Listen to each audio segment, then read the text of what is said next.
Halo, pada kesempatan kali ini kita akan menjelaskan tentang basic teori dari public relation. Teori relationship sendiri akan dijelaskan menjadi beberapa bagian.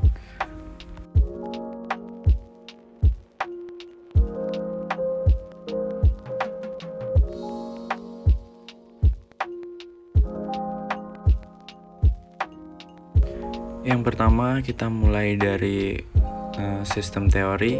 Sistem teori sendiri merupakan keseluruhan antara semua unsur yang ada dan saling terkait, saling berhubungan, saling mempengaruhi yang menjadi satu kesatuan. Teori sistem mengatakan bahwa hal yang penting dari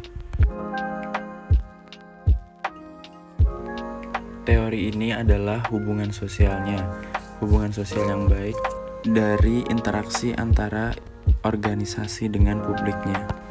Kita ambil kasus dari Volkswagen yang dapat masalah kecurangan mengenai uji mesin mobil dengan diesel mesin. Pimpinan langsung memberikan permintaan maaf kepada publik atas krisis yang terjadi. Dan di sini pun public relation dari Volkswagen juga mengalami struktur yang kurang tertata dan menjadi berantakan. Selanjutnya ada situational theory.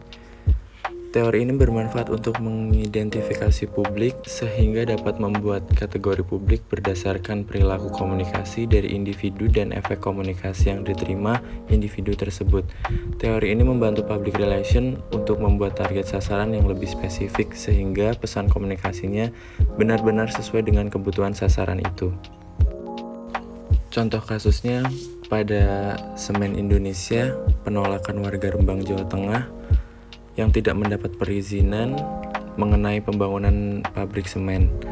Dari situ pun PT Semen Indonesia harus melibatkan masyarakat dalam penyusunan dan kegiatan pengelolaan dan pemantauan lingkungan agar mendapat perizinan dari masyarakat tersebut. Selanjutnya ada pengertian dari training konflik resolusi, merupakan metode dan proses dalam memfasilitasi konflik untuk mencapai perdamaian antara anggota kelompok yang mengalami konflik dan berkomitmen untuk menyelesaikan konflik tersebut. Untuk mengatasi konflik tersebut sendiri harus melalui beberapa tahap yang termasuk di situ ada negosiasi, mediasi, diplomasi, dan penciptaan agar terjadinya perdamaian.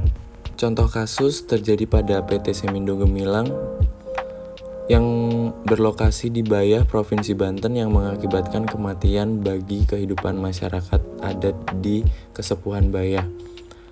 Terdapat 50 pemberitaan tentang aksi protes warga. Dari situ ditemukan juga kerusakan lingkungan, sumber mata air, dan hilangnya akses masyarakat adat terhadap hutan.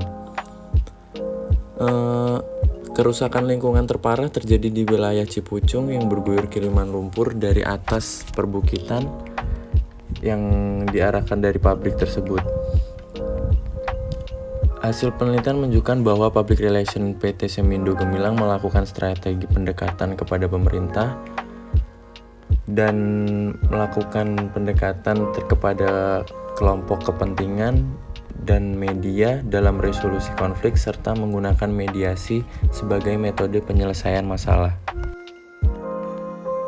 Selanjutnya ada uses and gratification atau teori komunikasi massa. Teori ini mengatakan bahwa penggunaan media dapat memainkan peran aktif untuk memilih dan menggunakan media tersebut, yang berarti juga penggunaan media adalah pihak yang aktif dalam proses komunikasi antara organisasi dengan publiknya. Teori ini juga memberikan unsur kepuasan dan kebutuhan untuk para penontonnya. Contohnya program RCTI Dahsyat. Dari sini mereka memberikan kebutuhan dan kepuasan penonton. Dari acara musik ini sebagian besar disukai oleh para remaja yang ingin lebih menonton atau mencari kepuasan dengan musik terupdate melalui tayangan acara musik dahsyat yang ada di RCTI ketimbang acara lain. Selanjutnya ada agenda setting teori. Agenda setting sendiri menjelaskan bahwa media massa memang memiliki kekuatan untuk mempengaruhi bahkan membentuk pola pikir audiens yang terkena terpaan informasinya. Kita ambil contoh kasus Bandara Baru Yogyakarta. Kasus tersebut merupakan konflik antara warga dengan pemerintah. Dan public relation sendiri di sini berperan sangat penting dan betapa hebatnya agar dapat mempengaruhi masyarakatnya untuk menyelesaikan konflik tersebut dengan cara melakukan negosiasi, sosialisasi, konsultasi publik, open house, bahkan sampai rilis media massa. Sekian yang dapat kita jelaskan dari basic teori public relation. Terima kasih dan semoga bermanfaat.